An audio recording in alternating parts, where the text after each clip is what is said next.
Coat से नुमाइंदा शहादत न्यूज़ खतीब अब्बासी की रिपोर्ट के मुताबिक बकोट दरवेशाबाद देही तरक्याती तंजीम WWF के ज़ेर एहतमाम पगड़ के मकाम पर वुमेन वोकेशनल ट्रेनिंग सेंटर का क़याम अमल में लाया गया, जिसकी इफ्तिताही तकरीब में तंजीम से वाबस्ता मेम्बरान मोहम्मद साजिद और मैडम महरीन ने खुसूसी शिरकत की।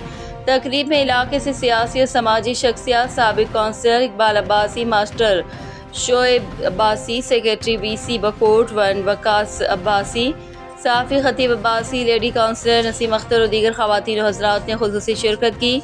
सेक्रेटरी VC बकोट 1 वकास अब्बासी ने अपने खिताब में मौजूदा दौर में ख़वातीन के मुआशरे में किरदार के हवाले से खुसूसी रोशनी डाली और हुनरमंद ख़वातीन की अपने ख़ानदानों की कफ़ालत को सराहा। तकरीब में दीगर मुकर्ररीन ने भी खिताब किया। आखिर में शहादत न्यूज़ से वाबस्ता साफ़ी खतीब अब्बासी को बेहतरीन कारकर्दगी पर तारीफ़ी शील्ड पेश की गई और ख़िदमात को भी सराहा गया।